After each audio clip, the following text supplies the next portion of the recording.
أعوذ بالله من الشيطان الرجيم. بسم الله الرحمن الرحيم. إذ تبرأ الذين اتبعوا من الذين اتبعوا ورأوا العذاب وتقطعت بهم الأسباب. وقال الذين اتبعوا لو أن لنا كرة فنتبرأ منهم كما تبرؤوا منا كذلك يريهم الله أعمالهم حسرات عليهم وما هم بخارجين من النار. يا أيها الناس كلوا مما في الأرض حلالا طيبا ولا تتبعوا خطوات الشيطان إنه لكم عدو مبين. إنما يأمركم بالسوء والفحشاء وأن تقولوا على الله ما لا تعلمون. وإذا قيل لهم اتبعوا ما أنزل الله قالوا بل نتبع ما ألفينا عليه آباءنا أولو كان آباؤهم لا يعقلون شيئا ولا يهتدون.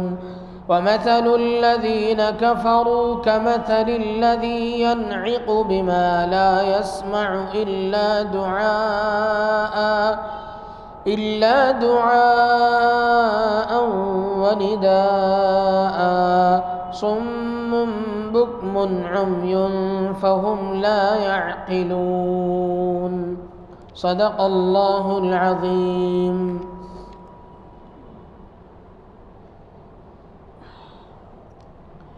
اذ تبرأ الذین اتبعوا من الذین اتبعوا ورأوا العذاب وتقطعت بهم الاسباب.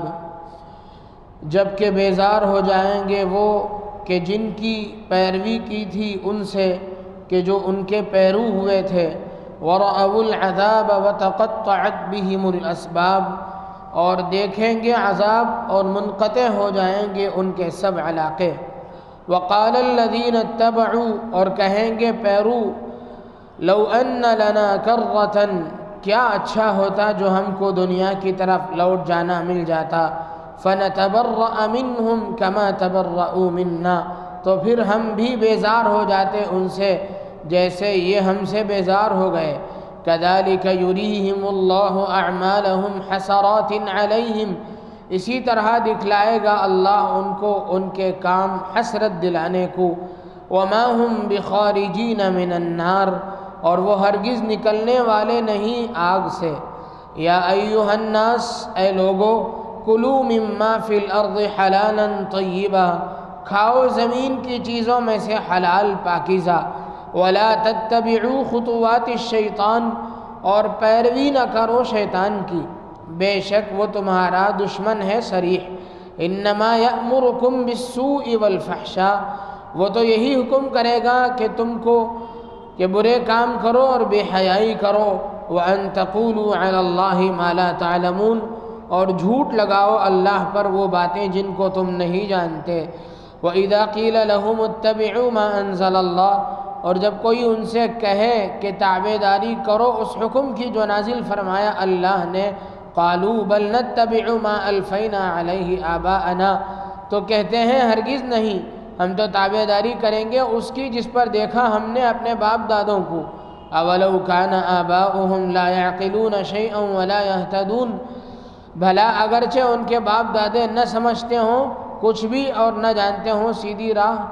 وَمَثَلُ الَّذِينَ كَفَرُوا كَمَثَلِ الَّذِي يَنْعِقُ بِمَا لَا يَسْمَعُ إِلَّا دُعَاءً وَنِدَاءً صُمٌّ بُكْمٌ عُمْيٌ فَهُمْ لَا يَعْقِلُونَ. اور مثال ان کافروں کی ایسی ہے جیسے پکارے کوئی شخص ایک چیز کو جو کچھ نہ سنے، سوائے پکارنے اور چلانے کے، بہرے ہیں، گونگے ہیں، اندھے ہیں، سو وہ کچھ نہیں سمجھتے۔ محترم بزرگوں، دوستو، یہ سورہ بقرہ کی آیت نمبر 166، 167 اور 168 اور 169 اور 170 اور 171 تقریباً 6 آیتیں ہیں۔ ان آیات میں اللہ تبارک و تعالیٰ نے گزشتہ ہفتہ جو آیت گزری تھی، اس آیت کے اخیر میں اللہ تبارک و تعالیٰ نے ایک جملہ ارشاد فرمایا، وَأَنَّ اللَّهَ شَدِيدُ الْعَذَابِ، اور کافروں پر جو عذاب ہوگا وہ بہت سخت ہوگا۔ اب اس عذاب کی سختی کو اللہ تبارک و تعالیٰ یہاں بیان فرما رہے ہیں کہ کافروں پر جو عذاب سخت ہوگا اس کی کئی نوعیتیں ہوں گی۔ کفار کو جو جہنم میں عذاب دیا جائے گا اس کے سخت ہونے کی کئی نوعیتیں ہوں گی۔ ایک تو یہ ہے کہ جہنم خود انسان کے لیے بہت ہی بڑی تکلیف کی چیز ہے، بہت بڑا گہرا گڑھا ہے اور بہت ہی تیز آگ ہے۔ اللہ کے نبی صلی اللہ علیہ وسلم نے جہاں جہنم کے بارے میں مستقل تذکرہ آئے گا، میں وہاں پوری تفصیل کے ساتھ بتلاؤں گا۔ یہاں مختصراً عرض یہ ہے کہ اللہ کے نبی صلی اللہ علیہ وسلم نے فرمایا کہ جہنم اللہ تبارک و تعالیٰ سے فریاد کرتی ہے کہ اکل بعضی بعضا، میرے بعض حصوں نے بعض حصوں کو کھانا شروع کر دیا ہے۔ جہنم میں اتنی آگ تپائی جاتی ہے، اتنی آگ تپائی گئی زمانے عرصے دراز سے، جب سے اللہ نے اسے بنایا ہے تب سے ہزارہ سال سے جہنم اللہ تبارک و تعالیٰ سے شکایت کرنے لگی کہ یا اللہ میرے بعض حصوں نے بعض حصوں کو کھانا شروع کر دیا ہے۔ اور حدیث پاک میں ہے کہ اللہ کے نبی صلی اللہ علیہ وسلم حضرات صحابہ کے ساتھ تشریف فرما تھے، جلوہ افروز تھے۔ اچانک ایک زوردار دھماکے کی آواز آئی، صحابہ پریشان ہوئے تو اللہ کے نبی صلی اللہ علیہ وسلم کو یہ بات بتلائی گئی بذریعہ وحی کہ وہ کئی سالوں پہلے جہنم کے منہ میں ایک بڑا سا چٹان گرایا گیا تھا، آج وہ کئی سال کے بعد وہ اس کی تہہ میں پہنچا ہے۔ تو اتنا بڑا گہرا گڑھا اور اتنی تیز آگ، اور جہنم کی آگ اس کا کوئی مقابلہ ہی نہیں کر سکتی ہے۔ جہنم دنیا کی آگ جو ہے اس آگ کا کوئی مقابلہ ہی نہیں ہے، اسے آگ ہی نہیں سمجھے گا آدمی۔ اللہ تبارک و تعالیٰ نے اس کے بارے میں ارشاد فرمایا، نار اللہ الموقدہ التی تطلع علی الافئدہ، اس کا جو ڈائریکٹ اثر ہوگا وہ دل پر ہوگا۔ دنیا کی آگ جو ہے پہلے بالوں کو جلاتی ہے، پھر چمڑے کو جلاتی ہے، پھر گوشت کو، پھر ہڈی کو تکلیف پہنچانے کے بعد آگے بڑھتی ہے، لیکن وہ جہنم کی جو آگ ہوگی اس کا ڈائریکٹ اثر دل پر ہوگا۔ سب سے ادنا جہنمی جسے اللہ تبارک و تعالیٰ آگ کا جوتا پہنائیں گے، بہت ہی ہلکے قسم کا جسے عذاب دیا جائے گا، حدیث پاک میں آتا ہے کہ اسے آگ کا جوتا پہنایا جائے گا، آگ کا چپل پہنایا جائے گا، جس کی شدت گرمی کی اتنی ہوگی کہ اس کے سر میں رہنے والا دماغ کھول رہا ہوگا۔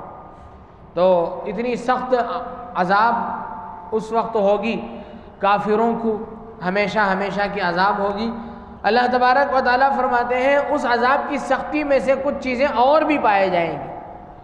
اس میں سے یہ کہ ہے اذ تبرأ الذین اتبعوا من الذین اتبعوا ورأوا العذاب وتقطعت بهم الاسباب، یہاں دنیا میں جن کی باتوں کو سن کر کے لوگ گمراہ ہوئے تھے وہاں ان لوگوں کو دیکھیں گے اور ان سے یہ کہنا چاہیں گے کہ ہم تو تمہاری باتوں میں آ کر کے گمراہ ہوئے تھے، ہم نے تمہاری باتوں کو فالو کیا، تمہاری باتوں کا اتباع کیا، تب جا کر کے ہم گمراہ ہوئے، ہم غلط راستے پہ پہنچے اور یہاں پہنچے ہیں، جہنم رسید ہوئے ہیں۔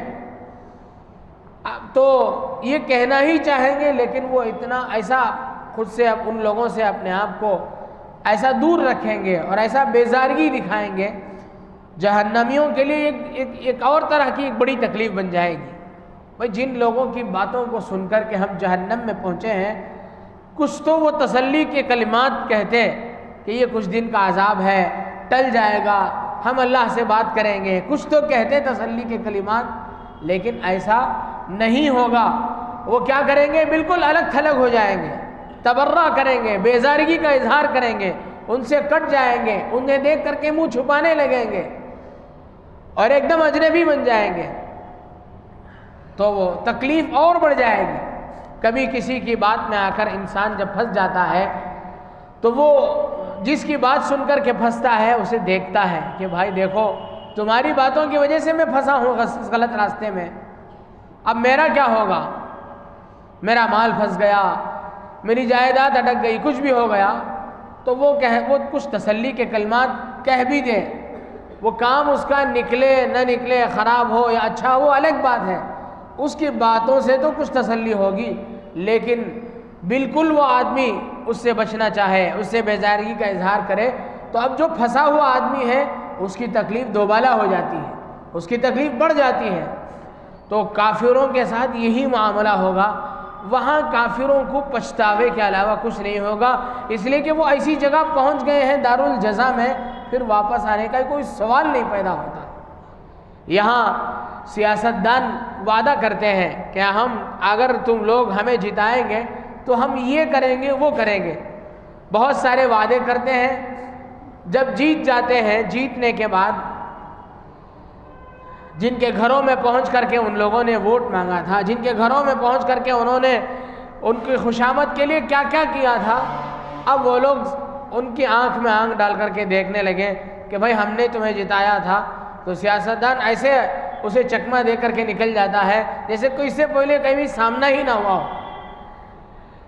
کم از کم اتنی بات تو باقی رہتی ہے کہ آئندہ ہم لوگوں کے لیے سبق ہے کہ آئندہ ہمیں ان کو جتانا نہیں ہے۔ دنیا میں اس کا تو موقع ہے، لیکن آخرت میں اس کا بھی موقع نہیں دیا جائے گا، اور پچھتاوے کے علاوہ کچھ نہیں ہوگا۔ فرمایا وَتَقَطَّعَتْ بِهِمُ الْأَسْبَابِ، اور جب دیکھیں گے جن لوگوں کی اتباع کی تھی وہ لوگ خود بیزارگی کا اظہار کر رہے ہیں، اور ایک طرف عذاب ہی عذاب ہے اور دوسری طرف سارے اسباب منقطع ہو گئے ہیں واپس جانے کے، تو وہ لوگ کہیں گے وقال الذین اتبعوا، جن لوگوں نے اتباع کی تھی وہ لوگ کہیں گے لو ان لنا کرۃ، اگر ہمیں دوبارہ دنیا میں جانا نصیب ہوتا، فنتبرأ منہم کما تبرؤوا منا، ہم بھی ان لوگوں سے ایسے ہی بیزارگی کا اظہار کر دیں جیسا کہ یہ لوگ اب کر رہے ہیں۔ لیکن کیا ہوگا؟ کچھ نہیں آئے گا۔ اللہ تبارک و تعالیٰ فرماتے ہیں کذالک یریہم اللہ اعمالہم حسرات علیہم، ہم اسی طرح ان کے اعمال کو ان کے لیے پچھتاوے کے طور پر ان کو دکھاتے رہیں گے، دیکھو تم نے جو کچھ عمل کیا ہے اب پچھتاتے رہو، یہ تمہارے اعمال اکارت گئے، تمہارے اعمال بیکار گئے، تم نے جو کام کیا ہے اس کا یہ بدلہ ہے، اب یہ حسرت کے علاوہ کچھ نہیں ہے۔ حسرت کہتے ہیں ایسی ندامت کو، ایک ہے ندامت ایک ہے حسرت۔ ندامت کہتے ہیں شرمندگی کو، اور حسرت کہتے ہیں ندامت کی انتہا کو، پچھتاوا جسے کہا جا سکتا ہے کہ جس کا ایسا پچھتاوا جس کا کوئی فائدہ نہ ہو، بس حسرت ہی حسرت ہے، افسوس ہی افسوس ہے، اس کا کوئی مداوا نہیں، اس کا کوئی علاج نہیں، لا علاج حسرت، لا علاج پچھتاوا۔ وما هم بخارجین من النار، اب ایک اور مصیبت یہ ہے کہ جہنم میں ہمیشہ ہمیشہ رہنا ہے، اس کی ایک تکلیف، اس کا ایک احساس کہ تم ہمیشہ یہاں رہو گے، یہاں سے نکلو گے بھی نہیں۔ وما هم بخارجین من النار، آگے فرمایا یا ایھا الناس، اے لوگو کلوا مما فی الارض حلالا طیبا ولا تتبعوا خطوات الشیطان انہ لکم عدو مبین۔ پہلے عرب میں لوگ یہ کرتے تھے کہ جانوروں کو غیر اللہ کے نام پر چھوڑ دیتے تھے اور پھر اس کا کھانا اپنے لیے حرام سمجھ لیتے تھے، اپنا ہی جانور ہوتا تھا اسے کسی بت کے نام پر چھوڑ دیتے تھے، اور اس کام پر چھوڑ دینے کے بعد اس جانور کے استعمال کو اپنے اوپر حرام کر لیتے تھے۔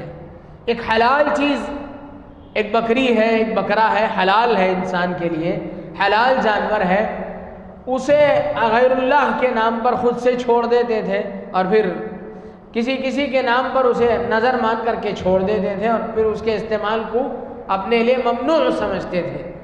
آج بھی یہ عادتیں ہم مسلمانوں میں سے بعض لوگوں کے اندر پائی جاتی ہیں۔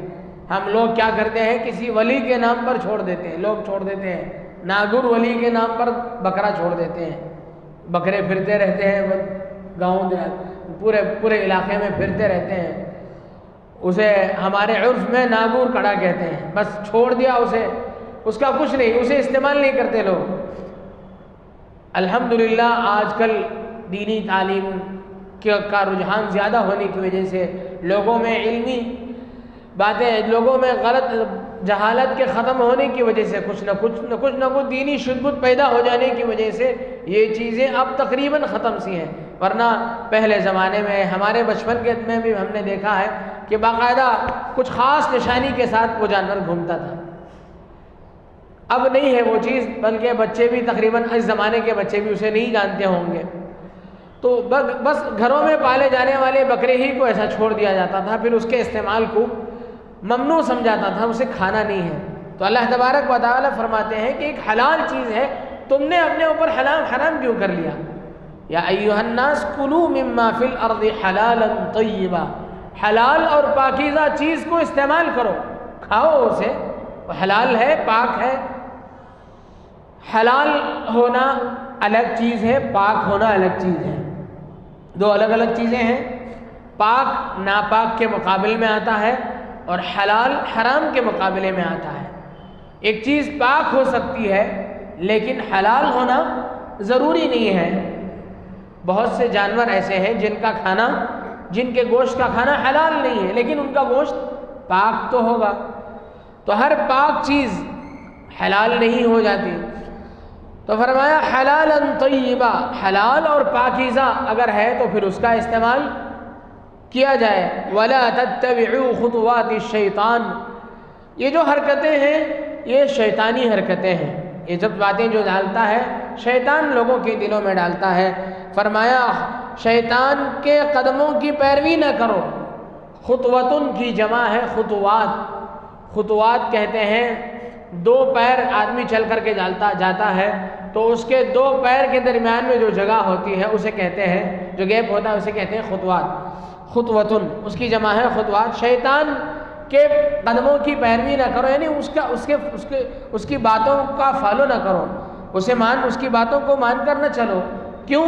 انہ لکم عدو مبین، اس لیے کہ وہ تمہارا کھلا ہوا دشمن ہے۔ کیا کرے گا وہ؟ انما یأمرکم بالسوء والفحشاء وان تقولوا علی اللہ ما لا تعلمون، وہ تمہیں حکم کرے گا سوء اور فحشاء کا۔ سوء کہتے ہیں بری بات کو اور فحشاء کہتے ہیں بے حیائی کے کاموں کو۔ تو شیطان کیا کرے گا؟ بری باتوں کا، غلط باتوں کا بھی حکم کرے گا اور بے حیائی کے کاموں کا بھی حکم کرے گا۔ بعض مفسرین نے کہا ہے کہ سوء سے مراد چھوٹا گناہ ہے اور فحشاء سے مراد کبیرہ گناہ ہے۔ وَأَن تَقُولُوا عَلَى اللَّهِ مَا لَا تَعْلَمُونَ، اور تمہیں حکم کرے گا کہ اللہ پر وہ سب کچھ بول پڑو جو تم نہیں جانتے ہو۔ آگے فرمایا وَإِذَا قِيلَ لَهُمُ اتَّبِعُوا مَا أَنزَلَ اللَّهُ، کفار کی بعض حالات کو اللہ تبارک و تعالی آگے بیان فرماتے ہیں۔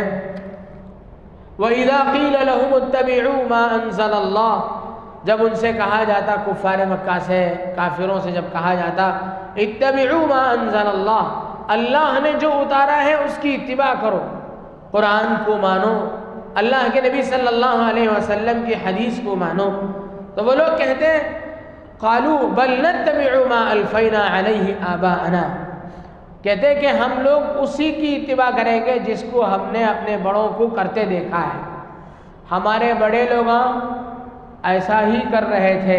آج بھی یہ مرض مسلمانوں میں بھی پایا جاتا ہے۔ کیا بولتے ہیں؟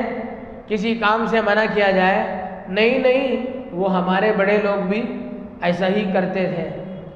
بڑے لوگوں کو فالو کرنا یہ کوئی شرعی چیز نہیں ہے۔ شریعت کا مقتضا یہ ہے کہ شریعت کو فالو کرو، اللہ اور اس کے رسول کے احکامات کو مان کر چلو۔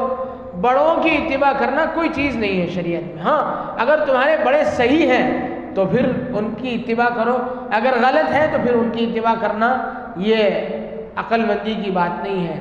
غلط ہے پھر بھی ہم ان کی اتباع کریں گے، یہ کیا بات ہو گئی؟ غلط ہے۔ حضرت سیدنا یوسف علیہ السلام نے فرمایا کہ میں اپنے ان بڑوں کی اتباع نہیں کروں گا جو راہ راست پر نہیں ہے، بل ہم اتباع کریں گے۔ اتبعت ملت آبائی ابراہیم و اسماعیل و اسحاق و یعقوب۔ فرمایا حضرت یوسف علیہ السلام نے، میں حضرت اسماعیل، حضرت ابراہیم اور حضرت اسحاق اور حضرت یعقوب جو ہمارے آباء و اجداد میں سے حضرات انبیاء گزرے ہیں، جن کی تعلیمات آسمانی تعلیمات ہیں، میں ان کی اتباع کروں گا، اور ہمارے بڑوں میں جو غلط راستے میں تھے ان کی اتباع ہم نہیں کر سکتے ہیں۔ تو فرمایا کہ یہ چیز کوئی نہیں ہے، اس کی کوئی اصل نہیں ہے کہ آدمی اپنے آباء و اجداد کی تقلید میں اتر جائے۔ ہمارے ابا کرتے تھے، ہمارے دادا کرتے تھے، ربیع الاول کے مہینے میں یہ کرتے تھے ہمارے بڑے لوگ، سفر کے مہینے میں یہ کرتے تھے، فلاں مہینے میں وہ کرتے تھے، یہ کوئی چیز نہیں ہے۔ ہر آن ہمیں اس بات کی فکر رہنی چاہیے کہ اللہ اور اس کا رسول کا اللہ کا کیا حکم ہے، اور میرے حضور پاک صلی اللہ علیہ وسلم کا طریقہ کیا ہے، اللہ اور اس کا رسول کیا کہتے ہیں۔ یہ اصل شریعت کا مقتضا ہے۔ آباء و اجداد کی تقلید یہ نہیں ہے۔ اللہ کے نبی صلی اللہ علیہ وسلم نے فرمایا ترکت فیکم امرین، میں تمہارے لیے دو چیزیں چھوڑ کے جاتا ہوں، لن تضلوا ما تمسکتم بہما، ہرگز تم گمراہ نہیں ہو سکتے جب تک تم انہیں مضبوطی سے تھامے رہو گے۔ فرمایا کتاب اللہ و سنت رسولہ، اللہ کی کتاب اور اس کے رسول کی سنت۔ یہ اللہ کی کتاب اور اس کے رسول کی سنت، یہ وہ چیزیں ہیں جن کی اتباع کرنے سے، جن کی تقلید کرنے سے بندہ گمراہ نہیں ہو سکتا ہے۔ صرف اپنے آباء و اجداد کی تقلید کرے گا اور اندھی تقلید کرے گا تو گمراہ ہو کر کے رہے گا۔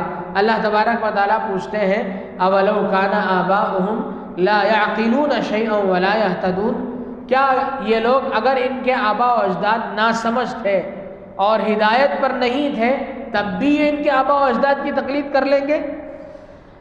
اور ان کے بارے میں مثال دی وَمَثَلُ الَّذِينَ كَفَرُوا، کافروں کی مثال ایسی ہے الَّذِي يَنْعِقُ بِمَا لَا يَسْمَعُ إِلَّا دُعَاءً وَنِدَاءً صُمٌّ بُكْمٌ عُمْيٌ فَهُمْ لَا يَعْقِلُونَ۔